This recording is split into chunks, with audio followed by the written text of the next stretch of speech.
Homer used the gods and the actions to establish twists on the plot of the war. It would not have been possible for him to write the story without the divine intervention of the gods. Indeed, they affected every aspect of the poem in some way, shape, or form. Yet, from the immortal perspective of the Greek gods, the Trojan War and everything related to it was only a passing adventure in the great expense of time. Zeus is the supreme god of the ancient Greeks, who became ruler of the gods and men after he dethroned his father Cronus and defeated the Titans. He was the husband of his sister Hera and fathered by her and others of many gods, demigods, and mortals. He wielded thunderbolts and ruled the heavens, while his brothers Poseidon and Hades ruled the sea and the world respectively. So we find that in the era of the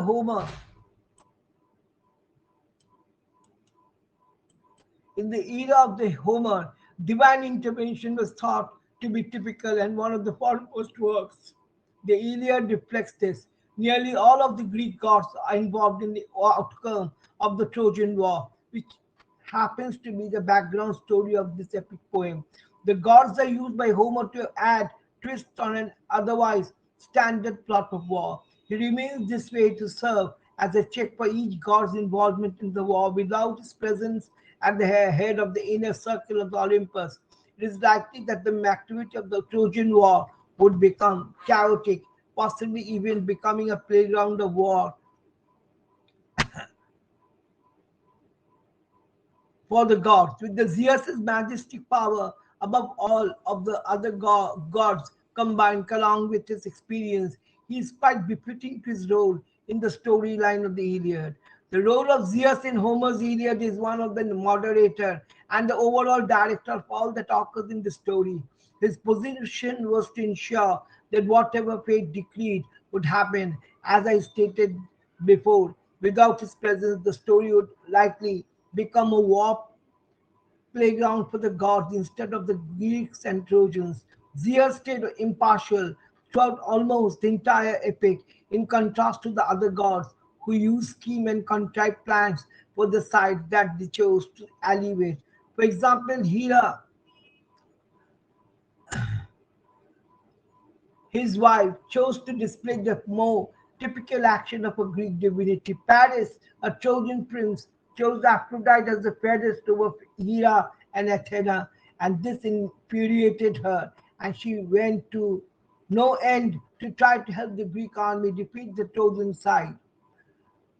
However, Hera recognizes the superiority of Zeus over herself as well as the rest of the Olympian gods. Hera is obviously the subservient god, even becoming afraid and ceasing speaking when Zeus orders her under the possible occurrence of him laying the invisible hands on her.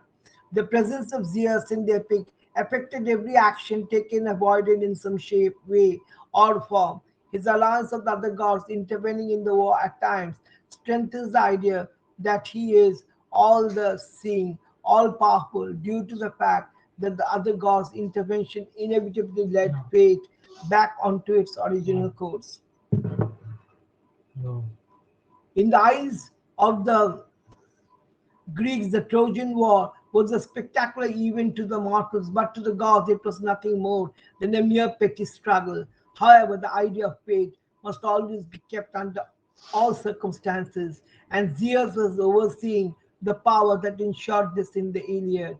Apollo, the son of Zeus, but the goddess of Leto, is an awesome divine enforcer used by Homer as a very versatile storytelling tool. He is the primary divine protector of the Trojans and acts as a star,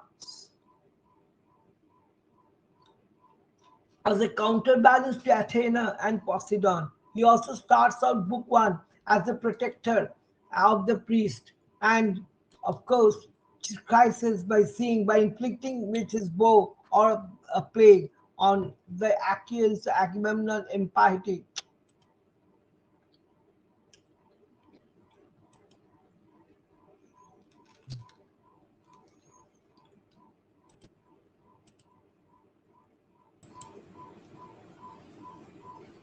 So, Apollo, the son of Zeus, but the goddess Plato is an awesome divine enforcer used by Homer as a very versatile storytelling tool. He is the primary divine protector of the Trojans and acts as a counterbalance to Athene and Poseidon. He also starts out Book 1 as a protector of his priest, Chryses, by inflicting with his bow a plague on the Achaeans for Agamemnon's impiety without any complaint from the gods protecting the Argives. This is clearly a personal matter apart from the Trojan War, and other gods respect his jurisdiction. In his prayer, Chryses calls him Apollo of the silver bow and of the mouse, meaning he inflicts plagues of mice. His most common epithets are striker from an afar and worker from afar, which refers to both his archery and his concern for boundaries. The many places named by Chryseis as under the protection of Apollo, all in the Asia Minor, in the vicinity of Troy, and his twice used epithet Lycian born. Lycians are allies of Trojans, hint at a native origin for his loyalty. While Apollo may protect Trojans, he does not hate Achaeans, as Athene, Hera, and Poseidon hate the Trojans. Apollo himself reveals to an oracle the curing remedy for the Archeans' plague, and once this is performed, he is appeased and sends a favoring breeze on their sail home. At the end of Book 1, he entertains the gods on Olympus by playing his lyre to accompany the singing of the muses. Scholars are thoroughly confused by his versatility, versatility and do not know what to make of this god of plagues and of oracles and of healing and of archery and of music. He is not the sun god, by the way, as many as are wrongly taught. For Homer, Helios is the sun god and his sister Selene, the moon goddess. Even Poseidon is baffled by Apollo and at one point directly asks why he protects oath breaking Trojans but gets no answer. Apollo's function and scope go beyond the immediate conflict. He is concerned with what is right on a cosmic level. Discovering the character of Apollo requires looking at his actions within the context of his many lengthy scenes, which cannot be done in this brief summary which is being narrated here. Now,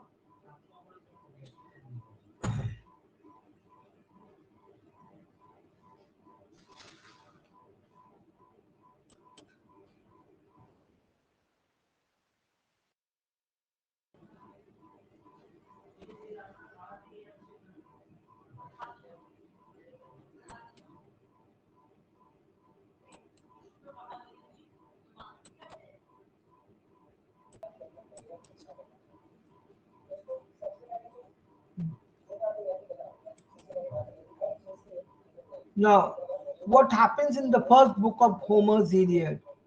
Song of the Wrath of Achilles. In the very first line of the Iliad, the poet addresses the muse, who inspires him with a song and asks her to sing through him the story of the wrath of the son of Peleus, aka Achilles.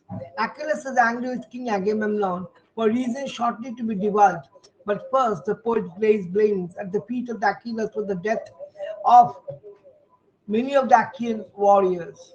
Homer refers to the Greeks as Achaeans or Archives or Danans, but we call them Greeks. So I will use the term Greek throughout. The poet then also blames the son of Zeus and Leto, aka Apollo, who has sent a plague to kill the Greeks. The parallel blame of gods and mortals is common throughout the Iliad. Apollo, the mouse of God, before returning to the wrath of Achilles, the poet that elaborates Apollo's motives for killing Greeks. Agamemnon holds the daughter of Apollo's priest Chrysis, Chrysses, Chryssis, it is also written.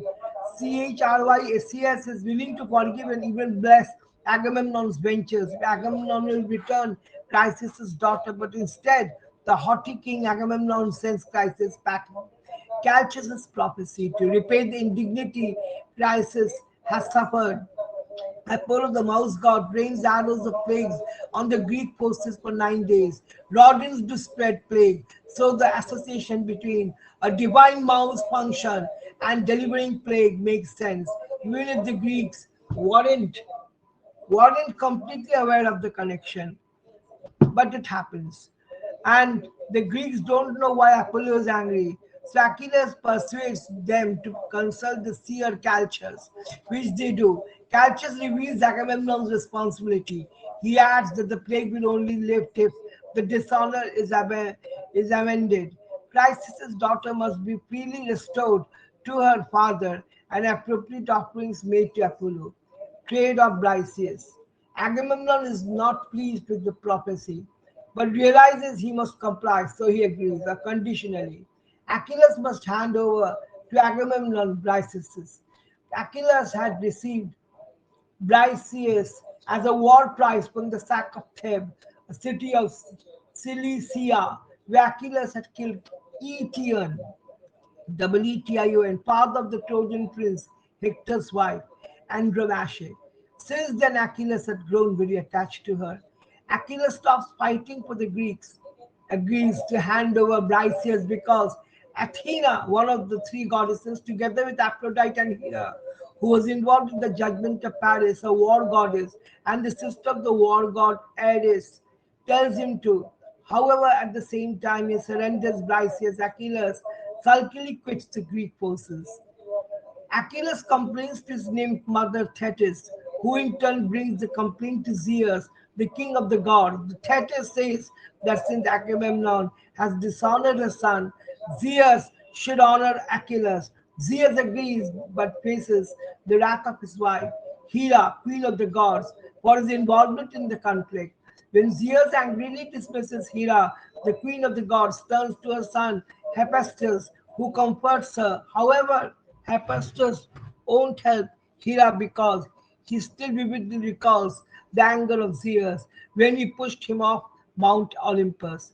Hephaestus is depicted as lame as a result of the fall, although this is not specified here.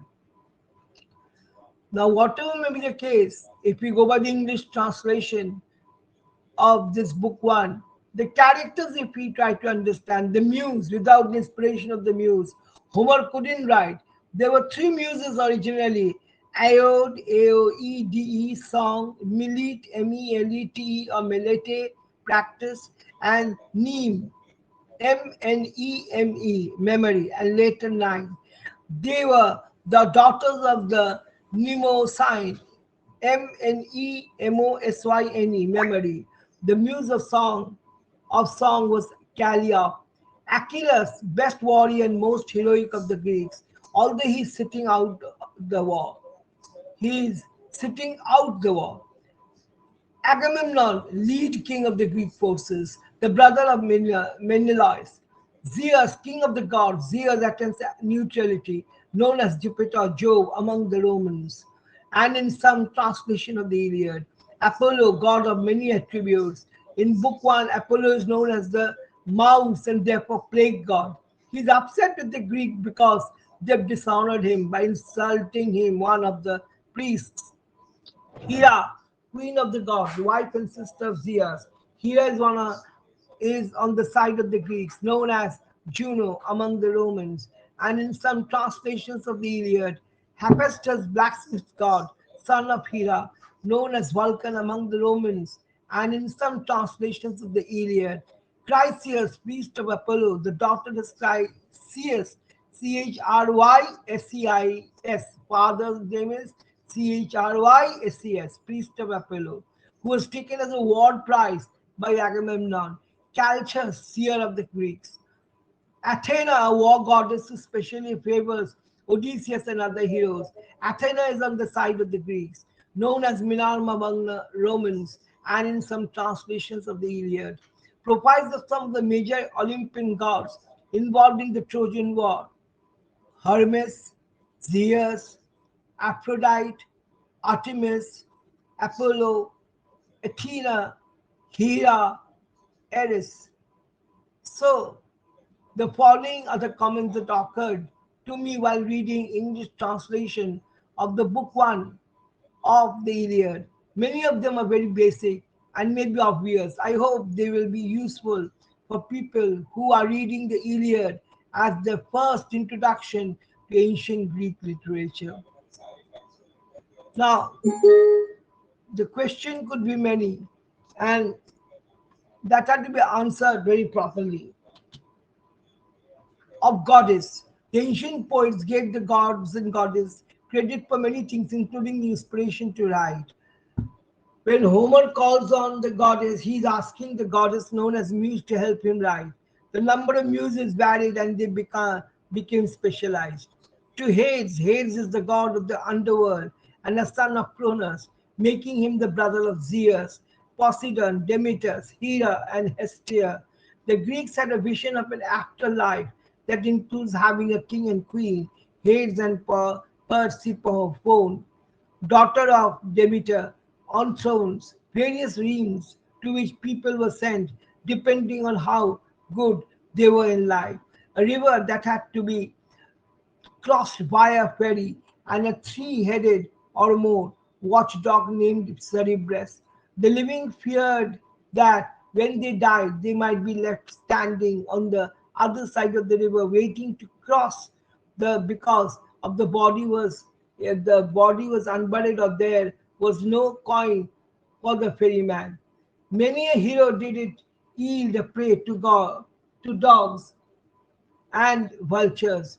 We tend to think that once you are dead, and without, and what happens to your body makes no difference. But to the Greeks, it was important for the body to be in good shape.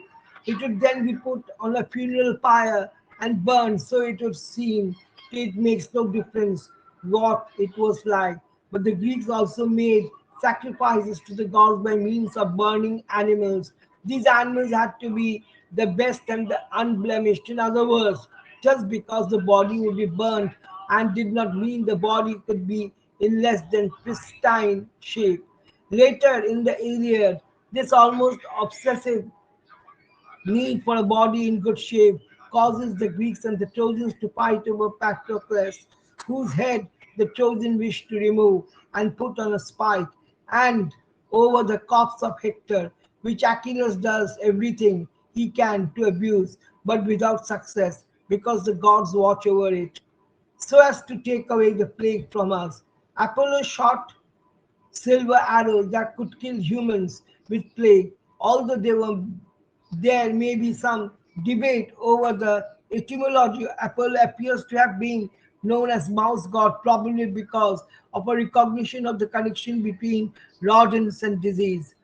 Augurs, Augurs, through the prophesying with which Phoebus Apollo had inspired him. August could predict the future and tell the will of the good of the gods. Apollo was particularly associated with prophecy and is considered the god who inspires the oracle of Delphi. A plain man cannot stand against the anger of a king who, if he swallow his displeasure now, will yet nurse revenge till he had weakened, wrecked it. Consider the consider therefore the whether or not you will protect me. Achilles is here asked to protect the prophet against the will of Agamemnon. Since Agamemnon is the most powerful king, Achilles must be pretty strong to be able to offer this protection. In Book 24, when Priam visits him, Achilles tells him to sleep on the porch so that any possible emissary from Agamemnon will not see him, because in this case, Achilles would not be strong enough or willing to protect him. So we find that I have set my heart on keeping her in my own house, for I love her better than my own wife, Clytemnestra, whose peer she is alike in form and feature, in understanding and accomplishment. Agamemnon says he loves Chrysis better than his own wife, Clytemnestra. It is not really saying a lot. After the fall of Troy, when Agamemnon goes home, he takes along a concubine whom he publicly displays to Clytemnestra, antagonizing her even more than he already has by sacrificing their daughter to Artemis to ensure a successful sailing for his fleet. He seems to love her as a property, and it may be nothing more than that. And then when we move forward, Achilles comments on how greedy king he is. Achilles is not as powerful as Agamemnon and ultimately can't stand against him. However, he can be, and his wife is very annoying. Agamemnon highly rightly accuses Achilles of overreaching and by taunting the king, provokes him to insist on taking Achilles' prize. Achilles is renowned for his bravery, but Agamemnon says it is not no big deal since it is a gift of the gods. There are many biases, alien attitudes in the Iliad. The pro Trojan gods are weaker than the pro Greek. Heroism comes only to those noble birth. Agamemnon is superior because he is more powerful. Same with Zeus, vice versa, Poseidon and Hades. Achilles is too proud to settle for an ordinary life. Zeus has much contempt for his wife. Death can confer honor. He built, so honor, and he believes this, but so can trophies of battle. A woman is worth a few oxen, but is worth less than certain other animals. So, if we go to the character list, Dacian heroes. In the Iliad, certain heroic characters play major roles in the battles, even though the reader knows that many more common soldiers must be involved. The horse, the heroes, however, are presented literally as greater human beings than the ordinary warriors. Some may have a divine or semi-divine parent, though the hero himself is still mortal and subject to death, unlike the gods. Heroes are of such stature that they sometimes provoke envy from the gods, and on occasion is even fight with a god. Even hero is distinguished by a virtue, but may also have an accompanying vice. For example, Achilles is the greatest warrior, but he is also petulant and self-centered. In terms of status, heroes are below the gods, but above the ordinary warriors.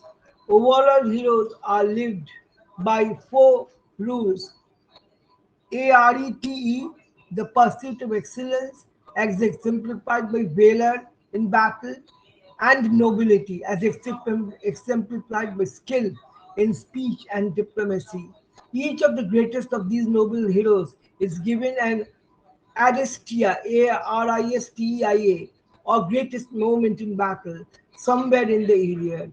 Achilles, the central character of the Iliad and the greatest warrior of the Achaean army, Achaean army. The most significant flaw in the temperament of Achilles is his excessive pride.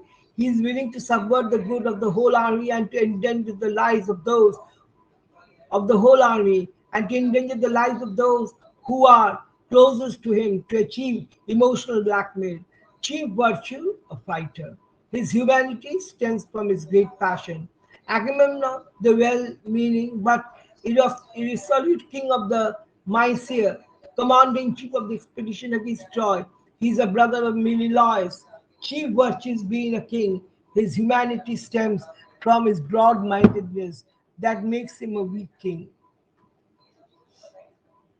Diomedes, he ranks among the finest and bravest of the Achaean warriors. He is always wise and reasonable and renowned for his recursive and gallantry.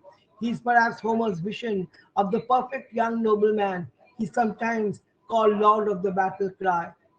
Eos, or Ajax, son of Teleman. He is often called Telamonian Aias. His reputation is due primarily to brute strength and courage, which are his virtues in the poem. Epithet, Wall of Army. Odysseus, the shrewdest and the most subtlest of all the Achaeans, and a brave warrior besides, as he demonstrates on many occasions, epithet seed of Zeus, chief virtue, intelligence, motivated by persistence, which is humanity. Nestor, the oldest of the Achaean warrior at Troy, Nestor has all the wisdom and experience of age. and is a valuable asset in the council. Although he can no longer fight, he remains at the front line at every battle, commanding his troops. He is often referred to as the Gerenian Nestor, the Achaeans warriors. Warriors tend to do somewhat less individual than the heroes are, although still much more greater than ordinary man. Aias, the lesser, a distinguished warrior, but insolent and conceited. He is the son of Oileus and is often called Aeolian Aias. Antilochus, the son of the Nestor, a brave young warrior who takes an active part in the fighting and the funeral games. Automedon, the squire and the charioteer of Achilles. Helen, originally married to Menelaus, she ran away to Troy with Paris and became his wife. Supposedly, she is the most beautiful woman in the world. However, she is also self-centered. Idomeneus, king of the Crete and one of the most efficient of the Achaean leaders, he has the respect and liking of the whole Achaean army. Calchas, soothsayer and prophet of the Achaeans. Menelaus, king of Sparta and brother of Agamemnon, he was a husband of Helen, who was abducted by Paris. Patroclus, Achilles, close friend and warrior companion. The Trojans, heroes. Aeneas, son of Aphrodite, a Trojan nobleman. He is second in command of the Trojan army and a brave, skillful warrior. Hector, prince of Troy and son of Priam and Hecuba. Hector is a commander of all the Trojan warriors and one of the most noble characters in the Iliad. He is always conscious of his duty and his responsibility to his people and does not let his personal interests interfere. He is a devoted and loving husband and father. The Trojan warriors, Andromache, the wife of Hector, she seems to illustrate Homer's idea of the good wife and mother. She is loyal, loving, concerned for her family, and is willing to accept the decisions of her husband. Antinor, a Trojan nobleman who unsuccessfully advocates the return of Helen to the Achaeans. Astyanax, the infant son of Hector and Andromache. Chryseis, daughter of Chryses, Chryses, the priest of Apollo. She is the war prize, hostage of Agamemnon, until Apollo demands that she returns to her father. Dolon, a Trojan nobleman, captured by Odysseus, and Diomedes during their night expedition to the Trojan camp it is in Book 10. Glaucus, a prince, a renowned warrior. Hecuba, wife of Priam, and Hecuba, a prince of Troy and Seir. Cassandra, the daughter of Priam and Hecuba, Hector and Paris' sister. Pandaros, a good archer but a treacherous man. It is he who breaks the truce in Book 4. Paris Alexandros, the prince of Troy, son of Priam and Hecuba, also husband of Helen. He seems content to allow the Trojans to fight for him. He is reprimanded for this by Hector more than once. His reputation is that of a pretty boy. His smoothness and glibness are not admired by the warriors of either side, and they often accuse him of cowardice. Polydamas, one of the Trojan leaders, a very able and clear-headed military strategist whose advice to Hector is usually not heeded. Priam, king of Troy, he is very old and no longer able to command his army in the battlefield, but his great courage is seen when he travels to the Achaean camp one night to ransom Hector's body. He is a noble and generous man, one of the few Trojans besides Hector who treats Helen with respect and courtesy, despite her infidelity to her husband and the war caused by her actions. The gods differ from mortals primarily in their mortality. They are unaware of the fear of the death and sometimes seem unable to grasp the pain and horror that fighting and dying bring to the mortal warriors. The gods have ichor and immortal fluid rather than blood. They eat ambrosia and drink nectar. They live on Mount Olympus. Though on the Iliad, Though in the Iliad, Zeus often watches the battle from Mount Ida, the gods can and do change shape and interest with humans. Occasionally, the gods fight humans and suffer wounds, but this doesn't because the gods cause any real harm because the gods cannot bleed or die. The Greek gods are all anthropomorphic.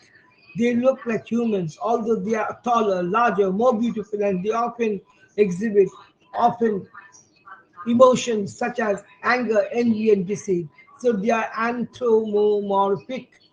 Zeus, the supreme god and king of the Olympus, his duty is to carry out the will of destiny. So he is officially neutral in the war, but he is sympathetic toward the Trojans, particularly Hector and Priam, and he supports Achilles against Agamemnon.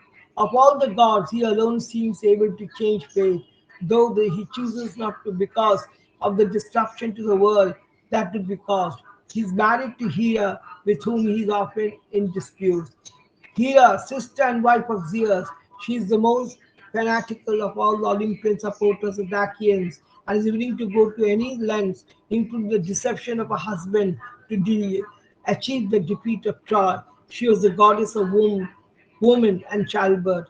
Athena, daughter of Zeus, she sprang directly from his head and became the goddess of wisdom. She plays a prominent role in the war, fighting on the Achaean side. She is also known as the battle goddess and is often referred to as the Palace of Pallas Athena. Aphrodite, daughter of Zeus, goddess of love and sexual desire. She is the mother of Aeneas and is the patron of Paris. So she fights on the Trojan side. Her love is Ares, goddess of war. She is specially reconnected with Paris and Helen in the Iliad. Apollo, son of Zeus, god of prophecy, light, poetry, and music, he fights on the Trojan side. Apollo is also the plague god and is responsible for the plague in Book 1 that leads to the argument between Achilles and Agamemnon. He is also called Loxias, meaning tricky. Ares, son of Zeus and Hera, and the god of war. He is the lover of Aphrodite and fights on the Trojan side despite an earlier promise to Hera and Athena that he would support the Achaeans. Only Aphrodite likes him. Artemis, daughter of Zeus, sister of Apollo, goddess of chastity, hunting, and wild animals. She fights on the Trojan side, but with little effect. Dione, mother of Aphrodite, Hades, god of the dead and ruler of the underworld. Hermes, ambassador of the gods, conductor of the dead souls to Hades, and a patron of travelers. He is on the Achaean side, but he does little to aid them. He escorts Priam on his visit to Achilles in Book 24. Iris, the messenger of the god, Poseidon, younger brother of Zeus, god of the sea. He is a strong supporter of the Achaean cause, having an old grudge against Troy. He is also somewhat resentful to Zeus's claim to authority over him.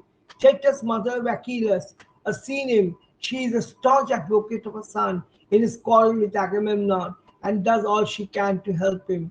But she is not otherwise involved in the war. Xanthus, son of Zeus, god of one of the major rivers of Troy, he fights against Achilles in Book 21, but is defeated by Hephaestus' fire.